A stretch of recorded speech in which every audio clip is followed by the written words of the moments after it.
सेबी ने गोल्ड और silver ETF के वैल्यूएशन को लेकर एक बड़ा कदम उठाया है। अब एसेट मैनेजमेंट कंपनियों को अंतर्राष्ट्रीय कीमतों की जगह घरेलू मल्टी कमोडिटी एक्सचेंज यानी एमसीएक्स जैसे एक्सचेंजों पर प्रकाशित होने वाले स्पॉट प्राइस इस्तेमाल करने होंगे।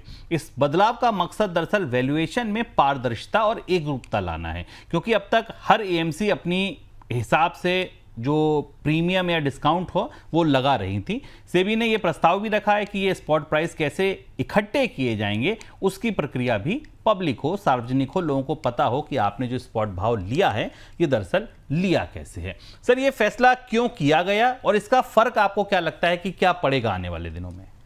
सबसे बड़ी वजह इसको करने की है कि जो ईटीएफ में गोल्ड और सिल्वर का प्राइस होता था वो एलएमई बेस्ड होता था, लंदन मेटल एक्सचेंज का बेस लिया जाता था प्राइस का, और उसे डॉलर वैल्यू में लेने के बाद भारतीय करेंसी में कैलकुलेट किया जाता था और उसको कन्वर्ट करके वो हिस्सा, वो प्राइस आपकी ईटीएफ की एनएवी में दिखाई देता था। इस प्रक्रिया से जो कन्वर्जन था उससे वास्तविक तस्वीर भारतीय बाजार की नहीं आती थी, भारतीय बाजार में कीमतें क्या है या नहीं आती थी। और ये स्थापित व्यवस्था है दुनिया में ईटीएफ्स की कि वो लंदन के या कॉमेक्स के 2-3 अलग अलग जो इंडेक्सेस हैं उनके के प्राइसेस को आधार बनाकर ईटीएफ को कैलकुलेट करती हैं। तो ये बड़ा शिफ्ट है।